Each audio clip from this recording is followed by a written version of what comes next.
Welcome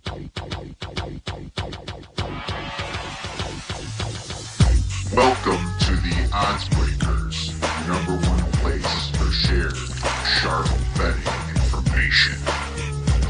Welcome back to podcast 93 of 2025. I'm your host, Kiev O'Neill. Follow me on Twitter at OBKiev. Follow us at the Odds Breakers. Follow us on social media / the Odds Breakers. This episode is being brought to you by FanDuel Sports, a proud partner with the NFL. If you'd like to support the Odds Breakers and benefit from our premium plays, please visit theoddsbreakers.com, click shop, become a member, pick any. For winning cappers, get the premium plays before the line moves. You can also support us on patreon.com. And if nothing else, please visit the Odds Breakers and become a free picks and Telegram subscriber. College football week 12 is rolling. And we have a great guest for you today. David Delano from Get Sports Strong is back to break down a massive weekend of college football. Can't wait to talk to David. We had him on last year. He did very well, and David is a great and respected handicapper on shows like Sports Grid. Before David comes on, I want to talk a little bit about college basketball. Our packages are up live right now, $250. And man, I'm on a nice little heater in college basketball. 6-3 so far, plus 6.87 units. 10 days into college basketball season. So I feel pretty good about that. And like I said in the article, got to look for those totals early. That's going to flip soon. It's going to flip to unders. But hey, if you want to cash with us, please visit our website, click on Premium Plays and Info, and you'll get all my college basketball all the way through April and March Madness. All right, let's talk a little college football. We have college football ATS to discuss. Obviously, there's a lot of talk about the rankings. I really don't care that much about the rankings, especially this early. I do talk smack when the committee looks stupid because it's fun to do, and unfortunately, they look stupid a lot. But mostly we care about the betting. We care about what's being overvalued in the marketplace. To be honest with you, just because some teams are overrated on the AP poll or the BCS or the rankings or whatever we have this year, right? We're the BCS. It doesn't mean that it's overrated in the marketplace either. So you got to sniff that out. But anyways, the covering teams so far, the best, Texas Tech at 9-1. 9-1 ATS this year. How about Texas Tech? Plus 8.2 ATS margin. Then you have Ohio State 7-1-1. Finally, Ohio State doesn't cover last week. Then you have Memphis and Mississippi State both 8-2. Then you have quite a few 7-2s. North Texas, Pittsburgh, Utah, Hawaii, Utah State, Western Kentucky, San Diego State, and Vandy is 7-2-1. Big covering teams, baby. Now for the big fades. Georgia State, 1-8 ATS, the bottom of the barrel, minus 9.8 ATS margin. Oklahoma State, 2-7. Virginia Tech, UMass, Monroe, Penn State, Baylor, Texas State, Navy, and Northern Illinois. And Sam Houston, 2-7 against the spread. A couple 2-6-1s, Minnesota and Texas. So those are your big fade teams. Let's look at totals right now. The biggest over teams for 2025 thus far: Arkansas 7-2, Duke, Marshall, Tennessee, Texas A&M, Navy, UTSA, all 7 overs, 2 unders. Pittsburgh 6-2-1. Got Tennessee is also plus 15.5 over margin, so that's pretty big. You have the biggest unders team is Missouri State 1-8, North Carolina 1-7-1, Purdue, Arkansas State 2-8, Oklahoma, Wisconsin, Army, Wyoming, Arizona State, all 2-7 to the under. So these teams are big unders teams, and those are the ones you want to be careful when looking to bet an over. So those are your updates for this week. Now let's talk a little college football with our wonderful guest, Mr. David Delano. Now I'm very excited to welcome back David Delano from GetSportsStrong.com. You can find David on X at GetSportsStrong and on Sports Grid. Dave, thanks for coming back on the show. It's been a minute. How is your season going for you? You know what? This has been a weird year in college football. I started off the first 3 weeks just incredibly hot, and now, man, I've had some bad breaks these last 3 weeks. It's been going like that. I've had a couple of it's been one of those things where I don't play teasers in college football just personally. But it's been frustrating because the losses that I've had, it's almost been like I'd hit everything if I was just teasing them. I've had so many half-point losses as far as like the Auburn, was one of the games plus 6.5 last week. The Tulsa game just going barely not going over the total. So I've had a lot of half a point, 1.5 point losses, backdoor covers, things like that. But looking to get the ship right. Point being, it's been about mediocre. We had a very dominant, strong half. Now struggling a little bit, but looking to get back on track and pick your brain a little bit. That's great. Me too. Pick yours. And it's funny. I've had some of that luck. Here's the thing about it. It's so funny. It's like if you cover some of your games by like a ton, and then your losers are just by like a half point or a point, whatever, that means you're a good capper, even though you're 50-50, right? It doesn't mean because you're right. You're just so close on some of them, but you're getting the variance, right? You're getting the bad variance kind of hitting you. So I totally get that, my man. Yeah. But, it's great to have you back and talk a little football, a little pigskin. And, I always like to ask a little bit about futures. I'm curious if you played any this year. I've played plenty. I've lost my share. I have a few going, but anything sticking out to you? Well, when we kind of talk about the Heisman odds, I mean, you don't necessarily want to just roll with the favorites. I think that right now I've seen it at plus 550, and there's still a book out there that is plus 800 by the time a lot of people hear this. I'm not sure if it'll still be out there, but I like a Ty Simpson as far as for the Heisman right now. I mean, having a strong year for Alabama, 21 touchdowns, 1 interception, really going under the radar. And, Julian Sand getting a lot of, the love along with Mendoza. Thing with Sand and Mendoza, those prices, they're obviously the favorites. I think that Ohio State's strength of schedule, I still think that Michigan game is going to be a little bit of a challenge. Line looking way ahead, still only at 5.5. Point being, I think that for Simpson, there's the odds when you look at how big of a favorite that Sand is right now that they could slip up. Alabama, when you look at the strength of schedule, the wins already over Georgia, Vandy. They've got a big game against Oklahoma coming up. SEC title. I think that when you look at the value there. That is one of the futures that I'm on right now. Another future going under the radar, and I think it was a future that I liked last time. We were kind of, I guess I could also say this as far as like buy low, but I think SMU right now, when you look at the path in the ACC at plus 600, I have a future there to win the conference because a lot of people have been down on them, but their losses, mostly out of conference, they did have that to slip up against Wake Forest. But this is a team starting to trend in the right direction again. And when you look at the, what's at top there with Virginia and so many of the other teams in the ACC, it's still wide open. And a lot of those teams, almost everybody has a losable game. So I think that door is open for the SMU Mustangs to win the conference, especially at plus 600. I definitely think that's worth a shot. Oh, it's a wonderful number. I mean, do they get past Louisville at home, which should be close to a pick 'em, and that's in 2 weeks. That's a great number on SMU. Then you go to Cal. That should be a win. That means they're playing in the the championship most likely because Virginia's going to crap out, I think, again. And, they already beat Miami, so they got the nod to play ahead of Miami in the championship game against Georgia Tech. Man, yeah. I mean, Georgia Tech, I think they're an overrated team themselves. Absolutely. That's a great look right there. And the Heisman, sure. I do have a little say and I have a little Mendoza, but I am a little worried that one of them screws up along the way here. And I expect Indiana to beat Purdue and Wisconsin, but you never know. And there's always that rivalry factor with Purdue and Ohio State never seems to beat Michigan every year. So I get what you're saying there. There may be a little bit of value. So good stuff. I took JMU to make the playoffs a while ago. And I got plus 600. They're plus 250 now. And you have South Florida is the only one in the way of them, right? With the group of 5 at plus 125. Here's the weird thing about it. How do you put Notre Dame and South Florida in ahead of Miami when Miami also has 2 losses?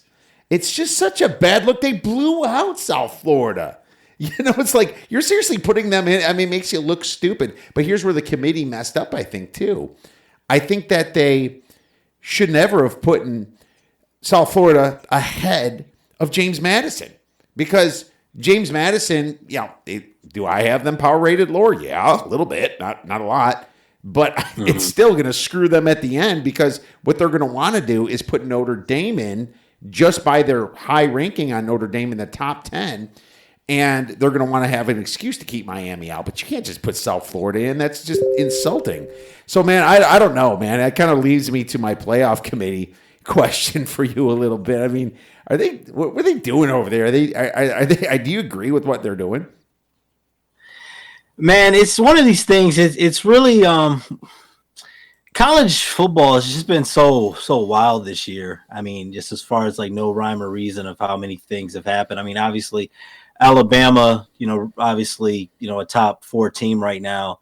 But even when you look back at early in the season, how they lost that, and the loss I had early in the year, how they lost to Florida State. And I know that seems like centuries ago at this point, but there's just so many results that we've had that just have not made a lot of sense. So I guess I'd ask you, and I do think that as far as what you pointed out, as far as that bias early on in the season, it still happened. I know the game was in Miami, but Notre Dame, they did lose to Miami. So to have Miami, behind Notre Dame doesn't make a lot of sense. But I want to ask you this, like, what do you think is the biggest discrepancy? Like, is there any team that's left out right now that you really are just clearly saying they've got this wrong on? Well, let me quick pull it up. That's a great question. Here's the thing. What are we doing? Are we doing most deserving, or are we doing straight power? Because straight power, I have some discrepancies when it comes to straight power, and straight power, BYU is not the 12th team. They're not. I mean, I don't have BYU. I like BYU. They're a cool team. They're fun. They seem to be really well coached over the last few years too, and I respect that. But BYU is not even close to my top 12 when it comes to power ratings, and Virginia is not 19th for me. Believe it or not, I think Oregon should be higher. Okay. And I'm sorry, I'm pulling up my power ratings. It's just taking me a minute. Usually I have the screen open, but I had to refresh. I have Ole Miss at number 10. Believe it or not, Utah I have a little bit higher, but not much. I have them at like number 11 from a power perspective, and I actually have Texas below Utah. So that's my big discrepancy. But the truth is, I mean, from a power perspective, this ain't a bad rating. My top 3 is Ohio State, Indiana, Texas A&M in my power ratings, but I have Texas Tech ahead of Georgia and Alabama. And Alabama's showing some holes this year. I have Oregon, 5th. So I'm not too far off of that. But the question that I have is, why don't they come out and say, look, we believe that Notre Dame is a lot better than Miami, even though they lost? Freaking great. That's a good thing to say. But, going by wins and losses in trying to fumble it up a little bit is not a great way to go. Well, I hear you, especially when you look at least how they've got them rated. At least from the last I'm seeing, they had Notre Dame 9th and Miami 15th. That's a pretty big discrepancy there.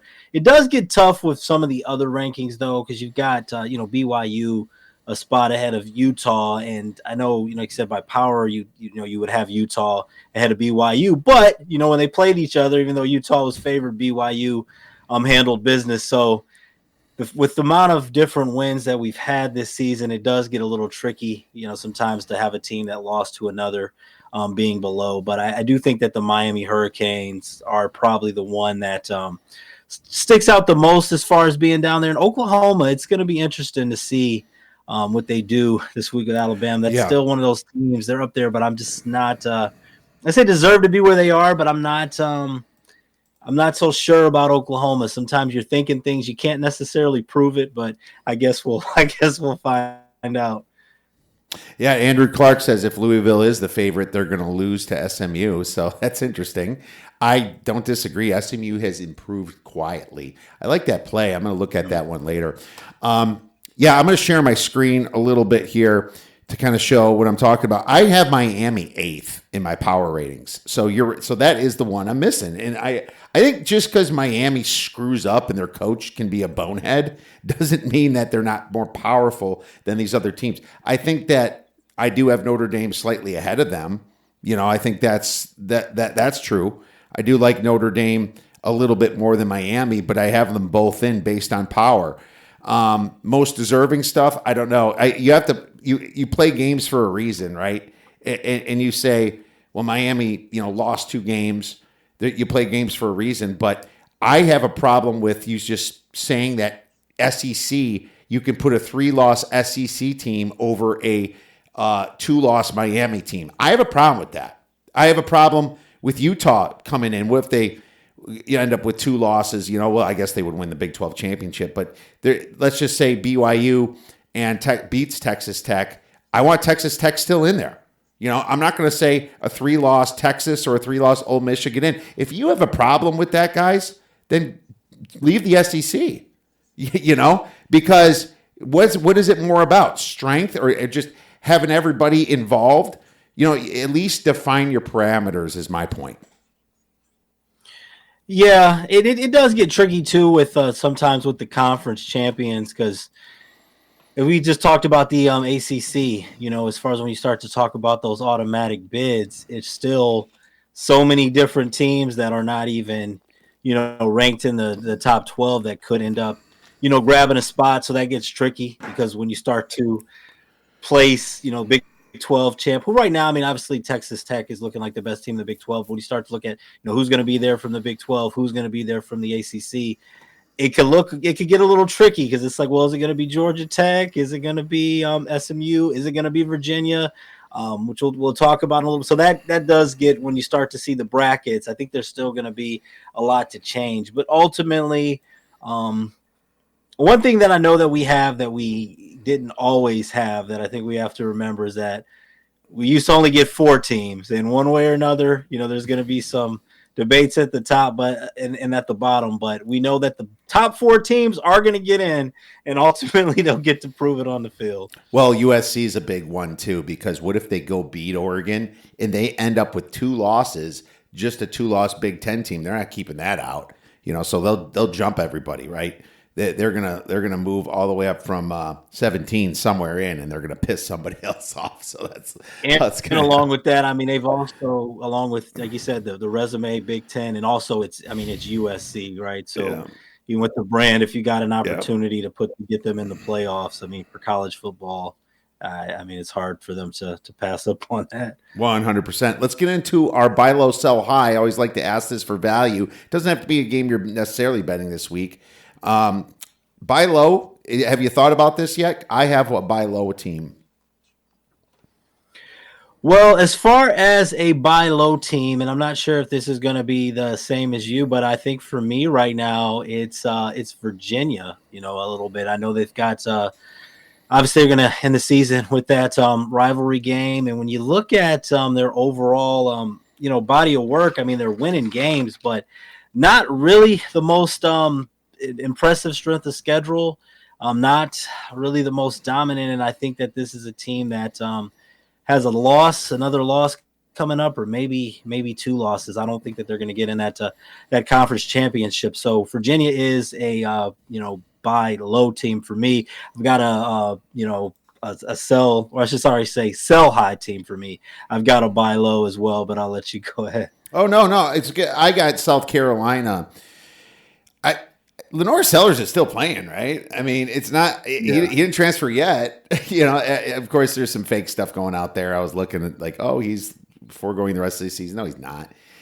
They're 19.5 point dogs to Texas A&M. They're dangerous still. They're still a dangerous team with that quarterback. I haven't gotten to the window yet with that one, but I'm I'm really eyeing up that one. So, I mean, why are they that misguided in the market when they almost beat Alabama? And that was just a choke on their end. They should have beat Alabama. A couple calls went Alabama's way, if you remember that game. Shocker there, right? But I'd like a buy low on South Carolina, especially this week. South Carolina has been a tough one for me because you even talk with sellers coming in as far as top five, before the season, and maybe even now. I haven't been looking at too much of the mock drafts as far as that goes, but I think that they've been a team that a lot more was expected from them. But I could say personally for me, when I have backed South Carolina this year, everything that you say, it should be there. But for me, I've just been burned. They've just been such an inconsistent team. I think that Alabama game was a little bit of I think it was a good spot for them. They got up for that game. I don't know. South Carolina has been a hard team for me to get my finger on. Andrew, you said then Oregon would be out if USC's. I don't think so either. I think Oregon, they'd still throw Oregon in there. They're a big brand name, and they got the Nike money. And I think Oregon, even though they don't have the most impressive wins, they went to Iowa and won. Their loss, I guess the Penn State didn't age well, but so what? That's not their fault. It's just their quarterback, and Penn State's quarterback got hurt. So no, I think they would keep Oregon in. But yeah, no, I agree. South Carolina, even though it's a team you might get burned on a lot, I mean, 19 and a half points is what I'm looking at. What the hell? What's going on here? I look at Sagarin. I look at all these. I'm like looking for injuries here. I'm not seeing a ton of them. I'm not sure if I'm not missing anything. If any you guys out there watching the shows know that I'm missing something, please tell me before I bet this, because I'm close. I haven't bet it yet, but I'm pretty close. But speaking of bets, let's get into our 6-pack of plays this week, and we've picked some random games all over the board. We'll start with one of my picks, Notre Dame versus Pitt. And David told me he's on one of something here, and we never talk about the sides, so we're either going to agree or disagree, have a little fun. Notre Dame versus Pitt plus 11.5. Pitt home dog, total 55.5. This is a massive game for Notre Dame. It's got playoff implications. And anybody thinks because of that, they're the right side. I'm not sure. I will say I hate what Narduzzi said. He says some really stupid crap, man. I don't know if you saw this interview, but he's like saying that this game means nothing. It has nothing to do with the ACC, which is kind of true because you're not making it by beating Notre Dame. You beat Notre Dame, you still are going to get kicked out by the committee. He's right. But I don't think that means the kids are just going to lay down for Notre Dame. So it did put it in kind of a weird spot. But I'm still looking at a home dog at a double digit here, man. And this rivalry goes way back, and the players know this. The spot for Pitt coming off the bye is kind of what I like a little bit. Notre Dame's coming off a freaking cakewalk game against Navy. That was too easy for them. You look at the numbers, Pitt's really stepping up. But they win 5 games in a row. The defense for Pitt ranks 5th in success rate, 7th in defensive rush EPA. I think that's kind of where they slow down Love and Price, the running game over there. They do have the best running backs in Notre Dame, the 2 best tandem in the nation. But if they can't move that ball a little bit against the run, it's going to be the young C.J. Carr trying to pass on the road. Mistakes can happen on the road. The Panthers also have a nice 1.48 net yards per play. That's pretty high. Now, Notre Dame's 2.34. But that's about a 0.7 difference, Notre Dame, man, they've had some hiccups on the road against Boston College, right? Against Miami. I don't like that.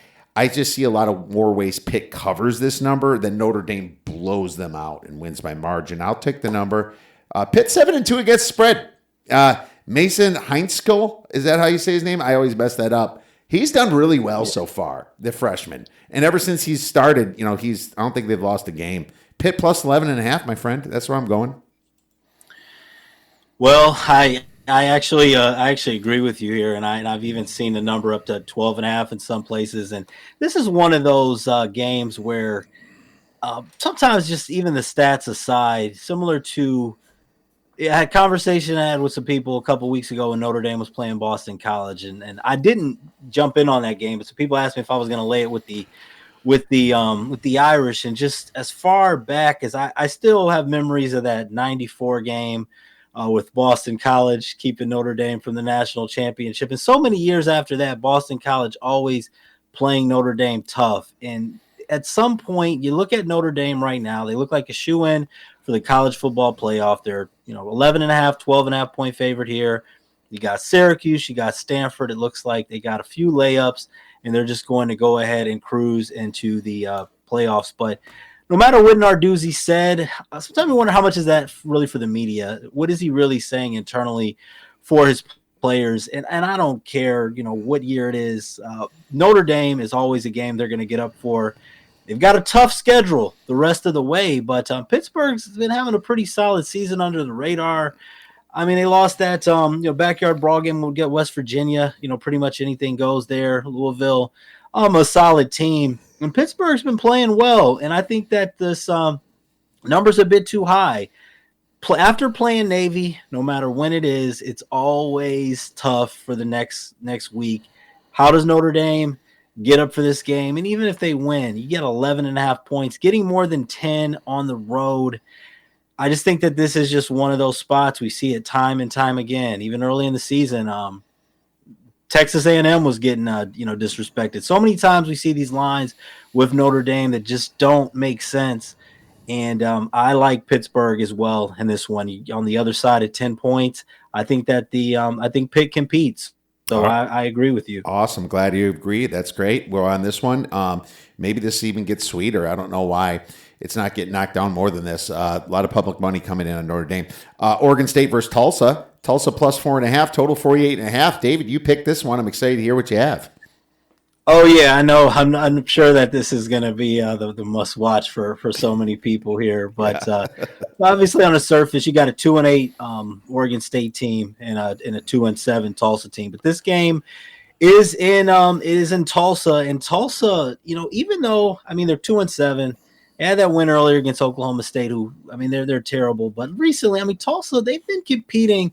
But the thing is, in their conference, in the American Conference, the teams that they've been losing to some teams that at least know how to play offense. In Tulane, Memphis, East Carolina had a 1-point loss to Temple in overtime, and FAU.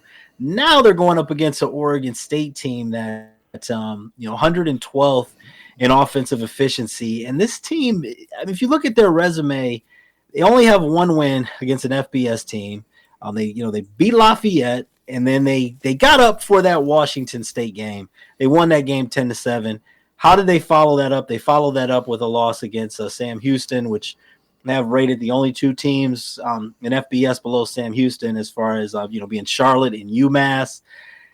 Even in that game, they outgained Sam Houston State 474 to 157 in total yards and still found a way to lose that game. Tulsa, I know Oregon State's not a Power 4, Power 5 school anymore, but I still think that Tulsa being at home, when you're a team like Tulsa, you're still playing that Pac.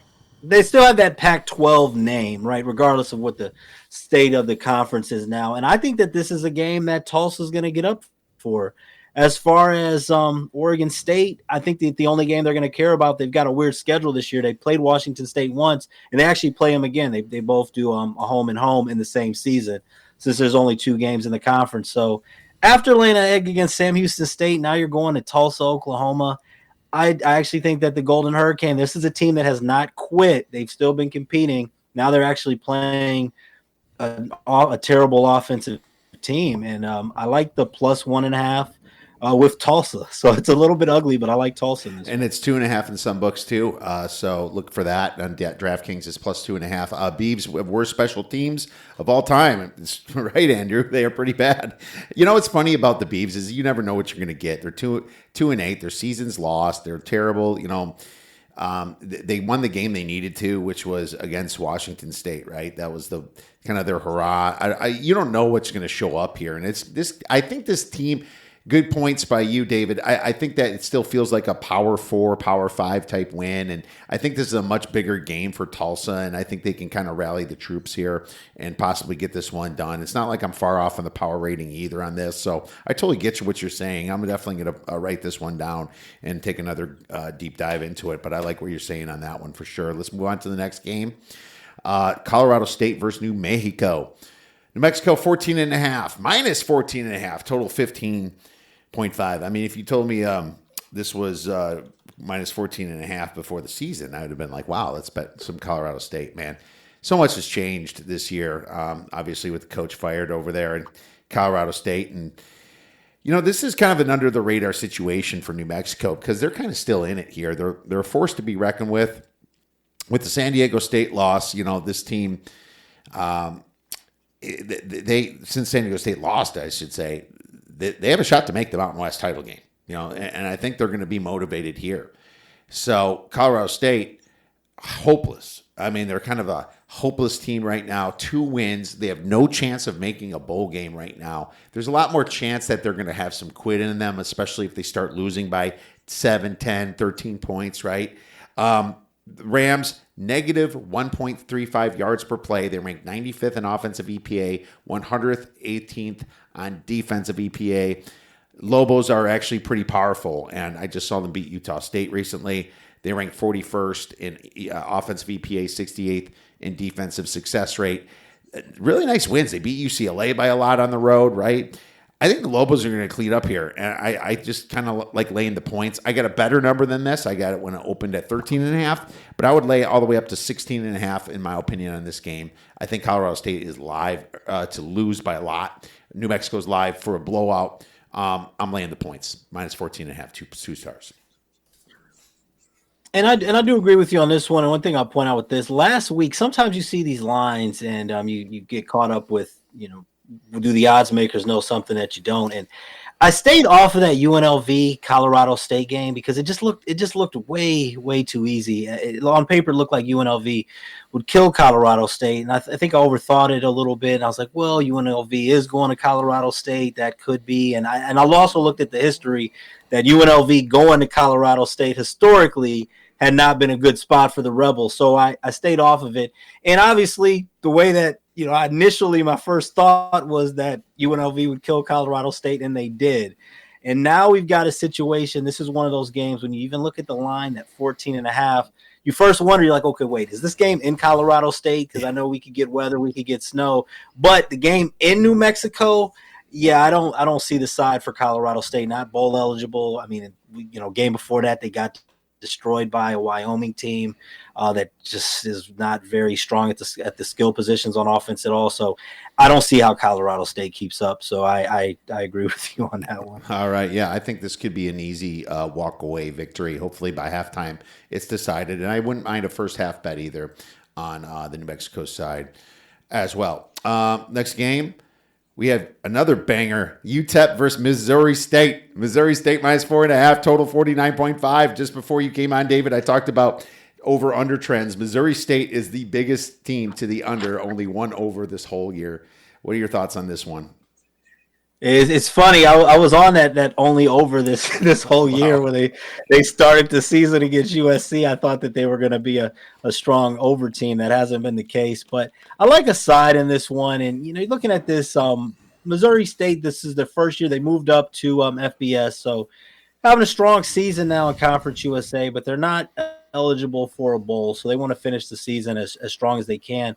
They've now rolled off 4 straight wins. They got a quarterback in Jacob Clark, who's been around for a while now. This is his 4th year at Missouri State, so a lot of experience with this program. I mean, his college career started way back in 2019 with Minnesota, so definitely, motivated coming off wins against Middle Tennessee State, New Mexico State, FIU, and Liberty. And you look at their losses this year.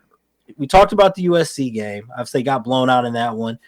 SMU, we talked about SMU today, tough team, and they lost a close game to Western Kentucky. So with this being at home, UTEP has been up and down. It's always tough traveling from El Paso.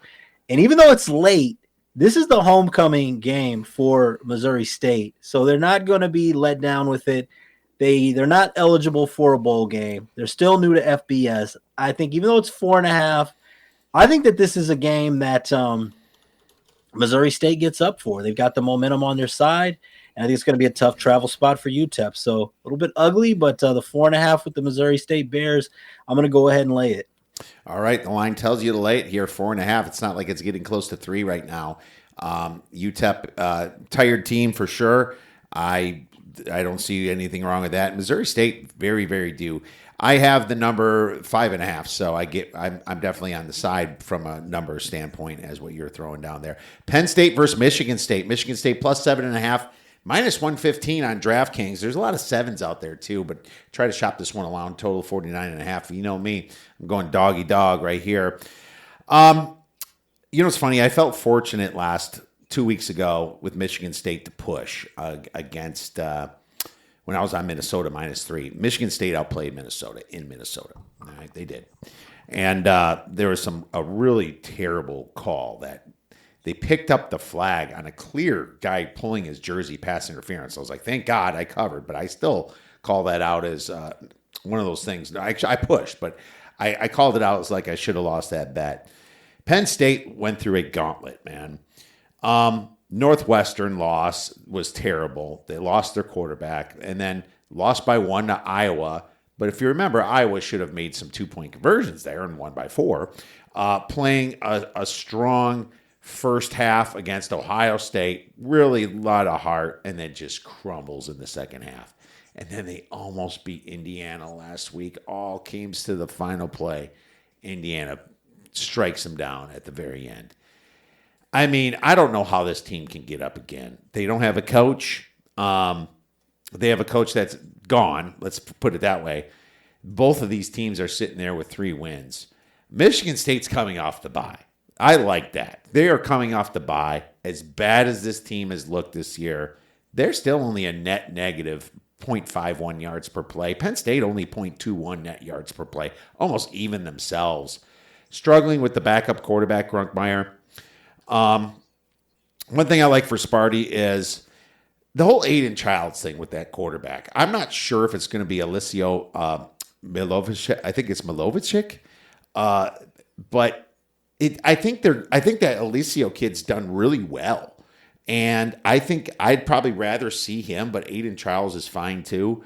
The quarterback situation is going to be equal, either the backup or the starters playing the original starter in Childs. Michigan State's in a great spot. Jonathan Smith has been disappointing, but I think after the bye is kind of where the kids recharge, realize it's a big name like Penn State. What does Penn State care about this game? They had preseason number 1 seed, not just playoff expectations. They had preseason number 1 seeds, dude. I don't see why they need to win or win with margin or even. I think Michigan State wins outright. I'm taking plus 7.5 for 2.5 stars here. Yeah, I'm not sure. I'm not sure about that. I mean, the 7.5 is a good number. I don't think that. I don't know. I'm not. Aiden Childs is one of those guys that on the surface, I mean, the numbers don't look bad, but when I watch them, I just don't like what I see. And this Michigan State team. I mean, I don't know. I mean, they also had. I know they've had the bye week, but I feel like they played so tough against Michigan, losing that tough game to Minnesota. I just don't really trust Michigan State. Grunkmeyer is starting to get a little bit more comfortable. Not the game that I'm the most in love with. I guess what jumps out at me for this, I have a hard time thinking that we see, a lot of points in this one. Looking at the total in this one, 49.5. I'm kind of leaning to the under in this one. I don't have a lot of faith in either of these offenses to really go up and down the field. I think that this is going to be a little bit of an ugly one. I'm not sure what the weather's going to be like in East Lansing. Both of these teams are winless in the Big Ten, so that should be a little bit of the motivation there. So this will be interesting to see how this plays out. I'm leaning on the under. It seems like a lot of points to lay for Penn State with that offense right now. But I have a hard time trusting Sparty, but we'll see what happens. Fair enough. It's going to be 11 mile per hour winds, not too windy, 58 degrees, 26% chance of rain, so probably no rain. So, but yeah, I get I'm not betting the over in this game, that's for sure. I see what you're saying there. I think it's a great spot for Sparty, so this is one of my favorite plays of the week. Let's move on to the next game. We have Washington State. Look at you go from Oregon State to Washington State this week, my man. Just representing the Pac-2. That is impressive, David. Louisiana Tech is going to Washington State. Washington State is laying a monster at minus 8.5, total 44.5. What do you have for us in this one?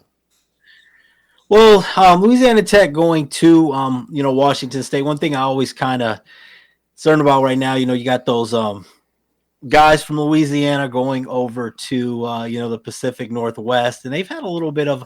I'm not sure exactly who's playing quarterback for Louisiana Tech. They've had some injuries. They've had some shakeups. They've had 3 guys play quarterback in the last game, and out of their 3 quarterbacks, 2 of them from the state of Texas, 1 of them from California. So always kind of wonder about that going to the elements. And Washington State, been a little bit up and down, but this has been a strong physical defensive team. They've had a hard time moving the ball, but they at the beginning of the season, they had a little bit of a rough start. But you look at now 21 points or less, they've held their opponents 2-4 out of the the last 5 games. And they, looking at some of the different games, playing on Ole Miss, Virginia. I'm sorry, I should say they scored 21 points or less in 4 out of their last 5. But they played tough against Ole Miss. They played tough against Virginia. They only gave up 24 to Ole Miss. Only gave up 22 to Virginia. And I think that this is going to be a low scoring game. We had a little quick. Little audio issue here going on, hearing a little grumble. Hopefully that clears up. No, I don't disagree. I don't know who's playing quarterback either. The line's telling me the main guy Blake Baker is not playing, right? So that's what I'm assuming. Is it going to be Kukuk or Bullock? I don't know if any of these guys are going to be able to score, right? I'm looking at Minnesota. Wow, they're a big dog against Oregon, right? 25.5 Minnesota on Friday.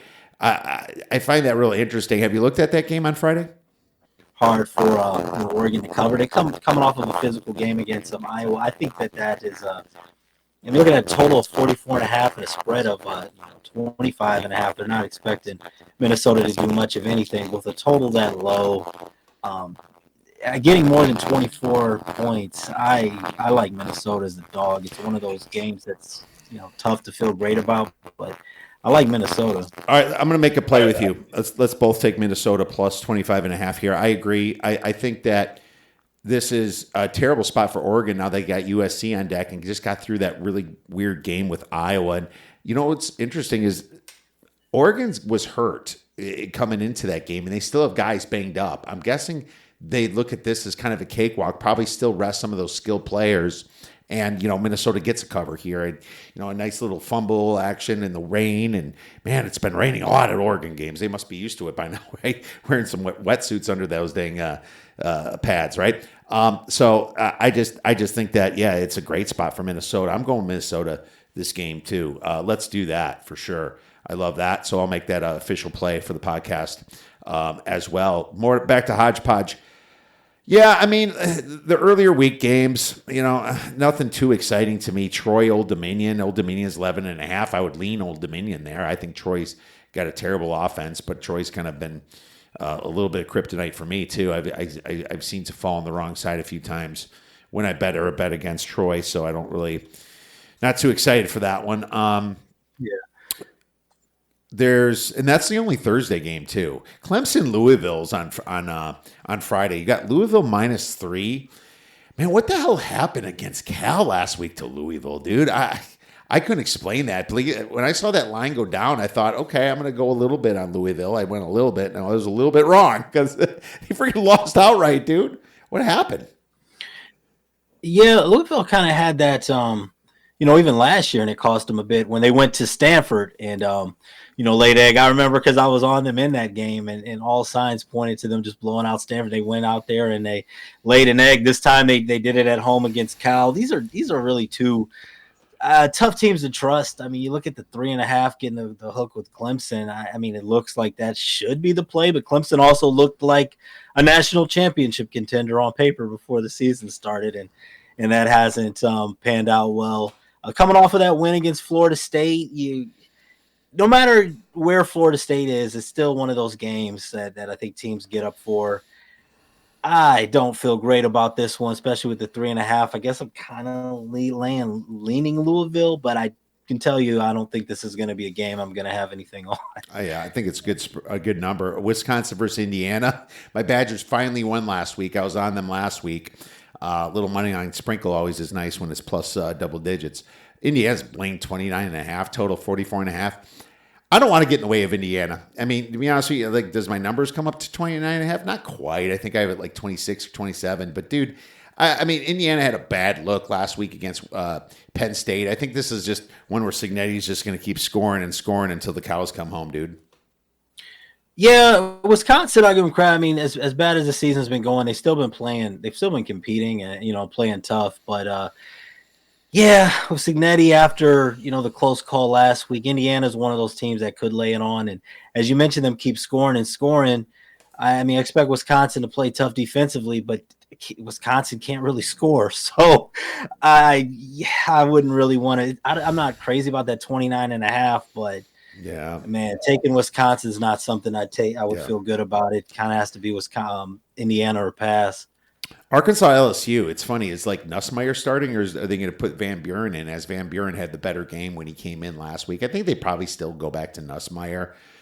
Not that it's not much of a big difference. Arkansas coming off a bye, but they're also a coachless, feckless team. It's this total's 56.5, but I think that's. It's funny you think overs in this because of the defenses, but actually LSU's defense I thought played well against Alabama. It was the fact that a lot of calls went Alabama's way last week, and it was LSU, just couldn't score in the red zone. But no, I'm probably staying away from this one too. But I think I would lean LSU. Yeah, I want to look at it a little bit more. I mean, just initial reaction is the over. I mean, just the way Arkansas has been giving up so many points. I mean, with LSU, only putting up, 9 points against Alabama. That's Alabama, but they've been able to score, and really more than anything, Arkansas has just not been able to stop anybody. You're thinking that the way that Arkansas has been playing defense, that can LSU get to 40 on their own? So I don't know if I would love the side. I guess I'd say LSU, and the over would be my my initial reactions on that, but I haven't made a play on this one yet. Why don't we go to Alabama then? Why not? I mean, I saw money coming in on Oklahoma. It seems like Oklahoma's kind of being a little public-y. I don't know what that means. Here's my problem. I just think Alabama's hard to bet against because everything just falls their way constantly. And, you see them struggle against South Carolina. I don't even care about the Florida State game. We don't got to bring that up. But there's just a lot of fortunate shit that happens. But I will say that Kalen DeBoer is not trying to pour on points at the end of a game. He's just trying to win the game. And, I think this is a last desperate attempt spot, I guess, for John Mateer in Oklahoma to make the playoffs, right? I hate going against Alabama. I don't know. I think my number's Alabama -7, to be honest. Yeah, once we start to get to the games like this, these are always tough for me sometimes. So I like those ugly ones because you get the Alabama, the Oklahoma historic classic matchup that I know that there's so much influence on. I'm leaning Alabama in this one, but I mean it's hard to love it. I can really see both sides, but for me. I think I like Alabama right now at home with that 5.5. You know what I don't mind is Oklahoma like a first quarter. I think they come out swinging off the bye. I think you'll see like something like whoa, and then just at the end Alabama pours it on type thing. I could see that first half, first quarter type thing. One of those games is closer, and then in the fourth quarter, it kind of, if you just look at the final score, it doesn't tell the story. Exactly. This Iowa USC game is also weird. USC's been really good at home. Teams from the Big Ten traveling to California has done pretty bad. It's at 7, but I think it's 7 for a reason. I just don't know if Iowa's got the firepower to keep up with USC when it's not freaking in a monsoon, right? It's one of those. And I bet Oregon -5.5 last week, and I lost that one. But I also felt that Iowa was real fortunate with a few explosive plays themselves and something you don't really characteristically see with Iowa. I'm probably staying away from this game, but I would bet the over, actually, 49.5 maybe. Yeah, Iowa's been a lot, putting up more points at least than in previous seasons. Yeah, this is one of those games I would kind of think I'd want to take. I want to see Iowa do well in this situation, but I think USC is the play. It's been a while. Iowa's been playing so many of these games at home. I mean, they played tough against Oregon. They played tough against Indiana. Both of those games were at home. Penn State was at home. Last time they went on the road, I mean, they dominated, but that was Wisconsin. That was a Wisconsin team that's very, very different than this USC team. Now they're going to California. I think that USC is the play here because if they get ahead and Iowa has to come from behind, I just don't see how they do it. So I think this is one of those games. The home field advantage means a lot, and I think USC is the right side. You know who's been the biggest choker this year is Texas State. I'm looking at them, and it looks like they took some money from 5.5 down to 4 now at Southern Miss. Freaking Texas State, man. I haven't won a bet on those damn bastards because they've choked away every single lead that they've had in the fourth quarter. It blows my mind how bad they've been in the end of games. It's almost like a storybook that you can just guarantee that they're going to lose at the end of the game. But still, you're still looking at a powerful offense, and Southern Miss is a kind of team with Huff over there, Charlie Huff, that's cool with winning by 3 points, 2 points, I was looking at this one, and it's like Texas State should have a way better record than they are at 3-6, but they also have a bowl possibility if they win out. Ugh, I just wanted to bring it up. What do you think? Yeah, I will say this one here. I mean, with I don't know if they're going to get into a bowl game. I will say that with Charles Huff coming over from Marshall. I mean, that team last year, I think Marshall just didn't play the whole game. Those guys, so many of those guys didn't play. That's how much the guys think about them. And with them being 5-0 in the conference, I think that this is a team that has just gotten better as the season's gone along. That number is a little tough. I mean, it does look like when you see how close the games have been, these two teams are closer than the records indicate. So, yeah, I hear what you're saying. Texas State should cover, but I can't get behind them here the way that the momentum's going. I'll probably pass. I just can't trust Texas State. What's funny is that this I do have Southern Miss 28-1 from preseason to win the conference. Now they're going to be massive dogs against James Madison, but it's nice to have that when they're 5-0 in the conference here. They should be able to beat South Alabama and Troy here. So hopefully that kind of at least gives me a hedging option, kind of getting to the end there. Do you hedge some of your futures at the end?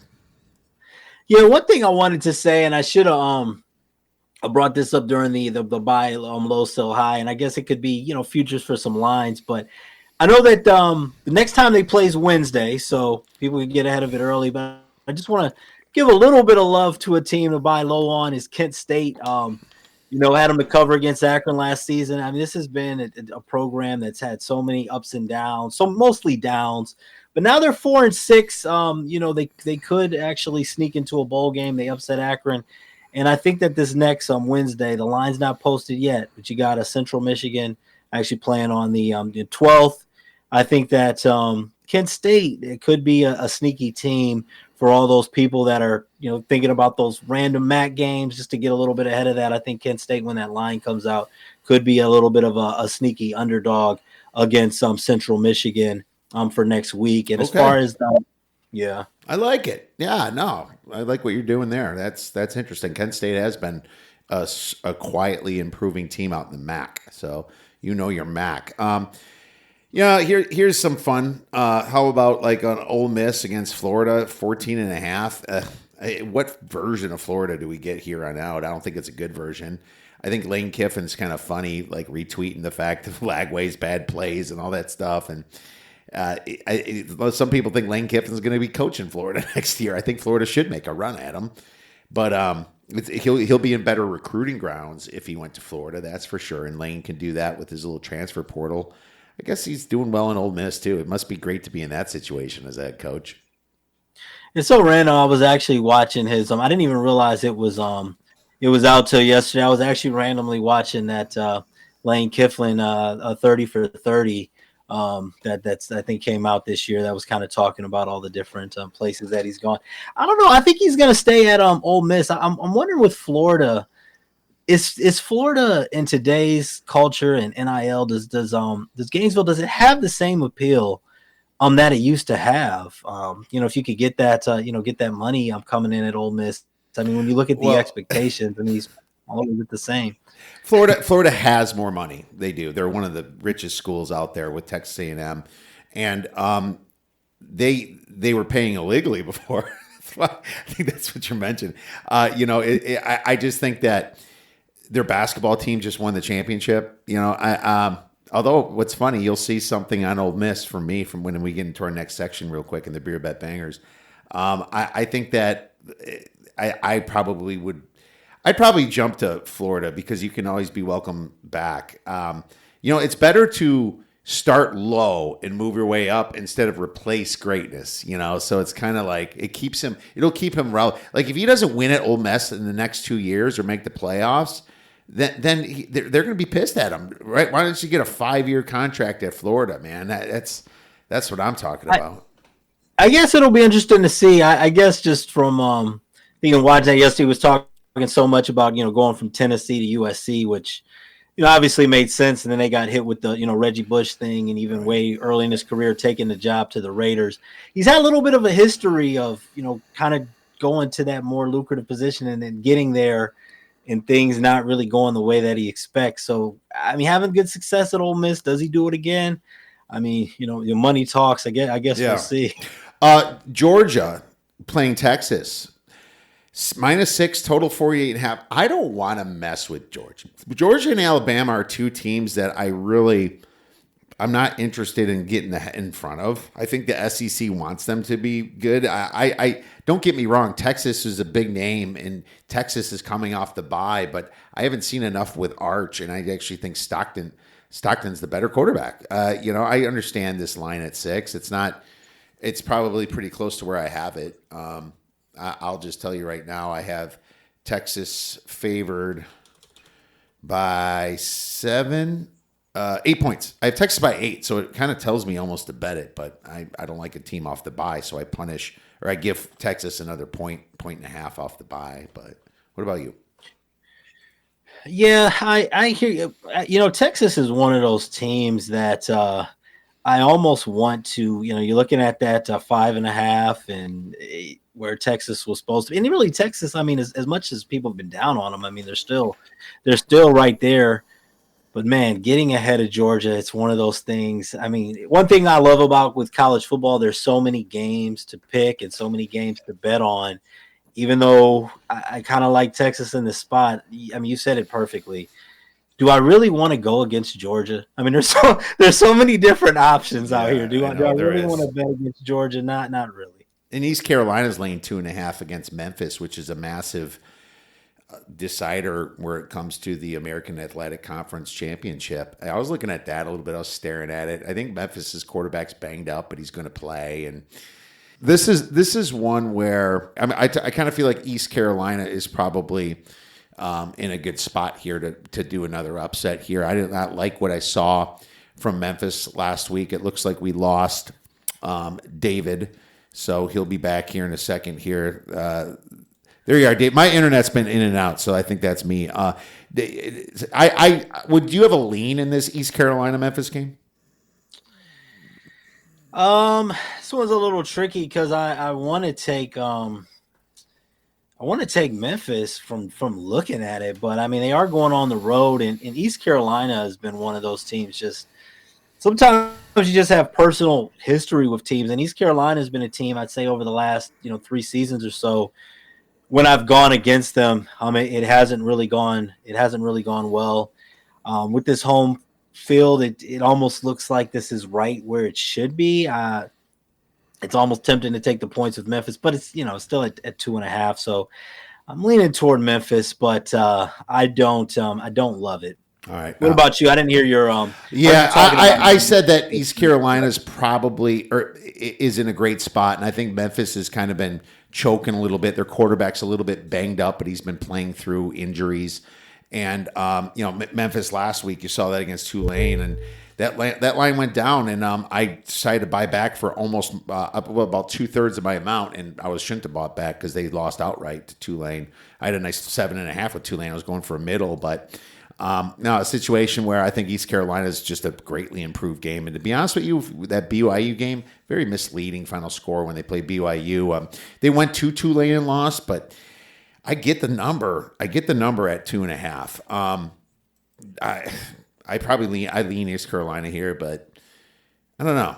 I'm wondering where the public's going to go on this. If it drives it down to 1 or something, I could see myself playing little East Carolina, but I just don't know what to do with this one. And a lot to solve here yet in the American Athletic Conference, because you got North Texas sitting there with one loss.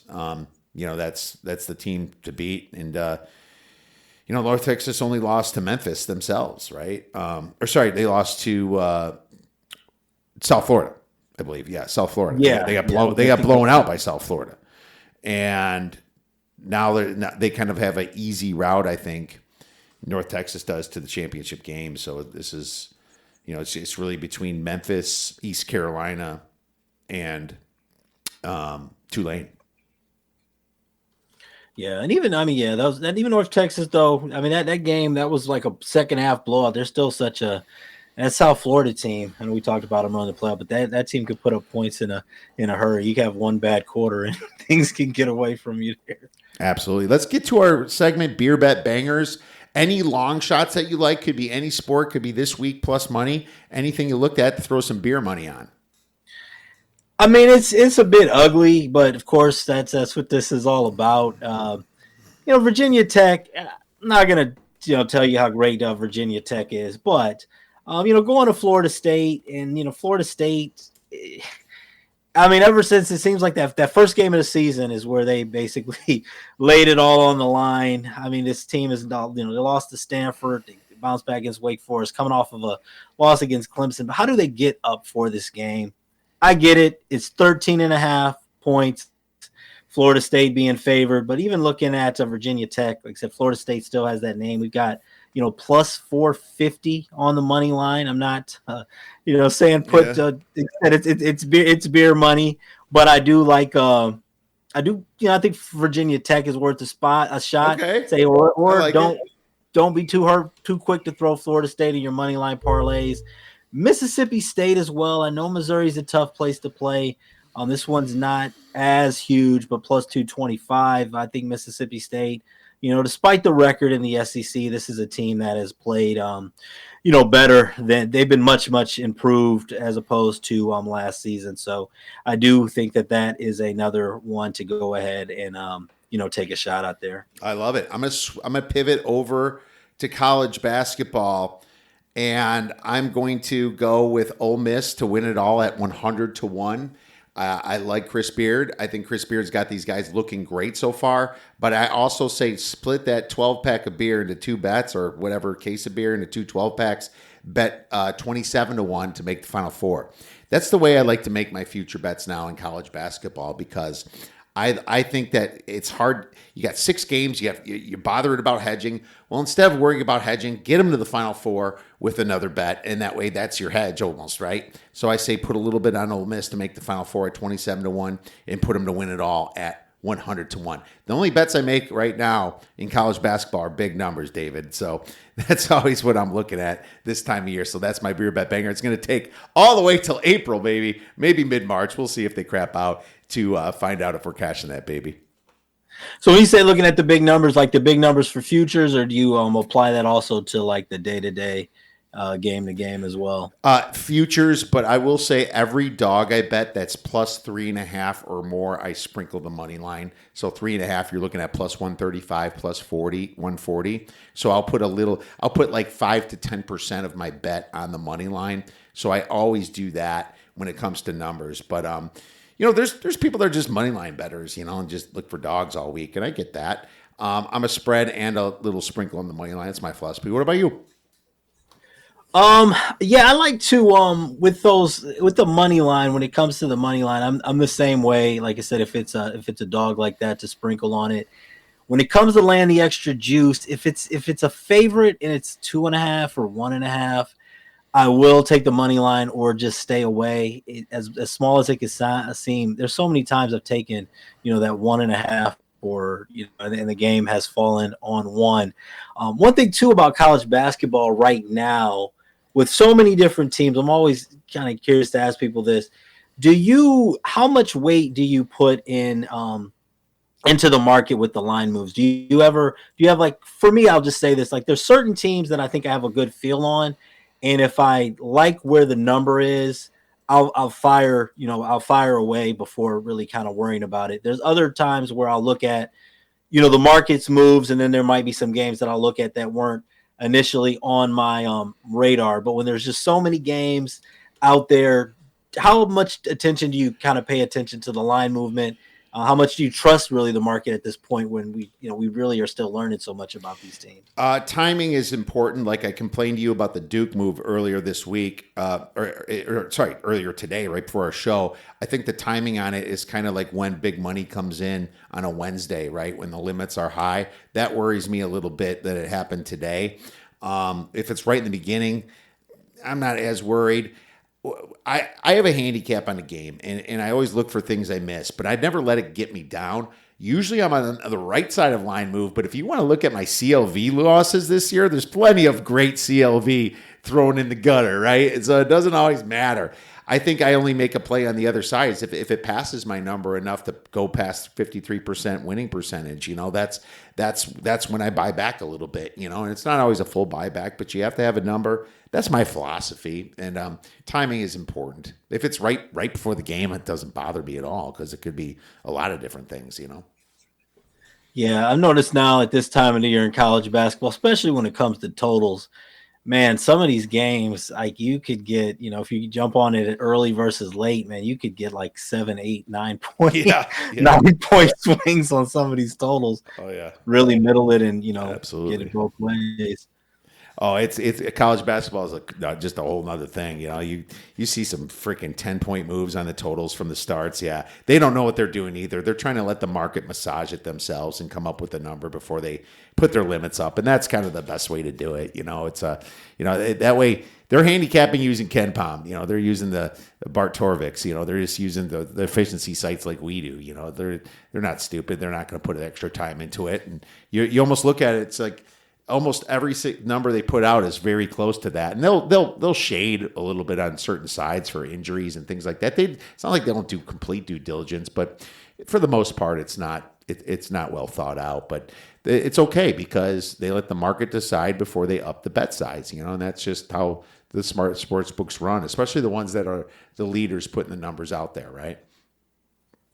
Yeah. Do you have any like beer money, other like things for the NFL? One other thing I'll kind of throw out there, and I know that they choke in the playoffs almost every year, but I think that the Baltimore Ravens right now, at least to get to win the AFC right now, it's about plus 700. Is another decent one. I mean, you look at a team that's 4-5, but they are still by far favored to win the AFC North. Got a game against Cleveland, got a game against the Jets. Point being, Baltimore looks like they're going to get in the playoffs. You got the Kansas City Chiefs. Obviously, they're the favorite, but the odds are reflecting that. And everything else, Buffalo Bills, shaky. Colts are shaky. I think that at plus 700, Baltimore is at least, like I said, worth a beer money shot. I like it, man. I bet them when they were 1-4, 1-5, whatever it was, to win the AFC North for plus 185. So I'm with you, man. I think there was a ton of value on Baltimore coming on in here, man. And I think that's a great bet. But you know what else is great? Mr. David Delano right here at Get Sports Strong. David, awesome job today. Really enjoyed talking to you as usual. Could you tell our listeners and viewers where to get your great information? Yeah. You can check me out at Get Sports Strong on X, getsportstrong.com, and also Winnable / David Delano. And I don't know, can I do something like special for your show on here? Absolutely. Okay, so if people want to go to winnable.com / David Delano, use promo code OB for this show, and you can get for any of the packages over there, use promo code OB and you will get 60% off. So go ahead and check that out. It'll be there for limited time. That's a massive discount, 60% off. Awesome. We'll find David. He's got it posted up there at Get Sports Strong. Use the promo code OB, baby. See if you can get some of his great information. David puts a lot of work into it. David, thanks again. We'll be tweeting this weekend. Have a wonderful rest of your week. Thanks so much. Always a pleasure, and good luck to you this week. Now it is time for The sharp side of the Force. Sharp Side of the Force is brought to you by This Season. For the largest sports contest in all the land, please visit www.theszn.com/OB for 20% off. Terms, conditions, location apply. All right, sharp money on the College Football Week 12 as Wednesday, November 12th. Sharp money on Air Force plus 10.5 to plus 7 at UConn. 71% of the tickets and 82% of the money. Sharp money on Oregon State plus 1.5 to minus 2.5 out Tulsa. 50% of the tickets and 81% of the money. Sharp money on Michigan State plus 8.5 to plus 7 hosting Penn State. 77% of tickets and 83% of the money. Sharp money on USC minus 6 to minus 7 hosting Iowa. 67% of the tickets and 77% of the money. And sharp money on Oklahoma plus 6 to actually it was plus 7 to plus 5.5 against Alabama. 59% of the tickets and 77% of the money. Sharp totals. West Virginia versus Arizona State over 46.5, 48.5, 81% of the tickets, 98% of the money. Penn State versus Michigan State over 47.5, 49, 64% of the tickets, and 86% of the money. San Jose State versus Nevada over 48.5 to 52.5, 65% of the tickets, and 82% of the money. Texas versus Georgia under 51.5 to 48.5. 39% of the tickets and 47% of the money. In Kennesaw State versus Jacksonville State over 51.5 to 54.5, 71% of the tickets and 92% of the money. To recap our plays, 4 of them. Pitt plus 11.5. New Mexico minus 14.5. Michigan State plus 7.5. And Minnesota plus 25.5. So those are my 4 plays. Obviously, David's had plenty of plays himself. My friends, thank you so much for listening to this podcast. If you have any questions for us, feel free to tweet us at The Oddsbreakers. Email us at info@theoddsbreakers.com. Have a great rest of your week and go get some winners.